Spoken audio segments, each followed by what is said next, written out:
கல்லூரி ஒரு பேராசிரியர் மாதிரி செயற்பாட்டு வரைவு நீங்கள் கொடுக்குறீங்க. ஆனால் அந்த கருத்து கணிப்புங்கிறது இதெல்லாம் மக்களிடத்தில் போய் கொண்டு சேர்த்துருமா இந்த வெற்றி வாய்ப்புக்காக? நல்ல ஒரு அறிவு சமூகத்துக்குள்ள இது ஒரு அவ்வளோ ஒன்றும் இது கடினமான ஒன்றும் இல்லை. இப்போ என்னை நீங்கள் எடுத்து பார்க்கணும். ஒரு பின்புலம் இல்லாத ஒரு எளிய மகன், சாதாரண மகன், ஒரு இக்கட்டான சூழலில் ஏற்கனவே அதிகாரத்தில் இருந்தவங்களை எதிர்த்து வந்தேன். 260 வழக்குகள் என் மேலே இருக்குது.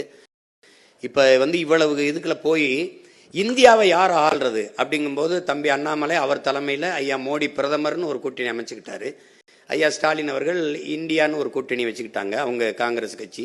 ஐயா எடப்பாடி, இப்போ நான் 4வது இடத்துல நிற்கிறேன். எனக்கு என்னுடைய பழைய சின்னத்தை எடுத்துட்டாங்க. பல முறை நான் கொண்டு போய் சேர்த்த சின்னத்தை கடைசியாக ஒலி வாங்கி இந்த மைக்குன்னு ஒரு சின்னத்தை கொடுத்தாங்க.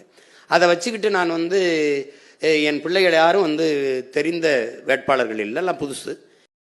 36 லட்சம் வாக்குகளை எனக்கு போட்டு ஒரு முழு இசைவு பெற்ற, அதான் அங்கீகாரம் பெற்ற ஒரு கட்சியாக எனக்கு கொண்டு எனக்கு கொடுத்துருக்காங்க. ஒரு சின்னத்தை திருப்பி, எந்த சின்னத்தை இழந்தனோ அதே சின்னத்தை திருப்பி எடுக்கிற அளவுக்கு கொண்டு வந்திருக்காங்கன்னா, அப்போ என் மக்களுக்குள்ள ஒரு தேடல் இருக்கு. இந்தியாவை யாரை ஆள்றதுன்னு என்னை தேடின என் மக்கள் தமிழ்நாட்டை யாரை ஆள்றதுங்கிறதுல என்னை தேடாமல் இருக்க முடியாது. என் பெட்டி, என் சின்னம் இதுவரைக்கும் 3வது பெட்டி 4வது பெட்டியில் இருந்திருக்கு. இப்போ அது முதல் பெட்டியில் இருந்தே ஆகணும். ஏன்னா அது பதிவு செய்யப்பட்ட கட்சி இல்லை, அங்கீகரிக்கப்பட்ட கட்சி. அப்படிங்கும்போது உழவர் குடிமகனை மறந்துட்டு ஒப்பிட்டவரை உள்ளளவு நினைங்கிறான். உணவிட்டவனை ஒரு தடவை உயிரா நினை, அவனை ஒரு தடவை நன்றின்னு தோடு, அவனும் வாழ்வான் நீயும் வாழ்வாயின்னு கேட்டு அந்த அதுதானே கொண்டு போய் சேர்க்கறது தான் எங்களுக்கு இருக்கிறது. எங்களுக்கு நீங்கள் தான் எங்களை கொண்டு போய் சேர்க்கணும். அது நீங்கள் செய்வீங்கன்னு நம்புகிறேன்.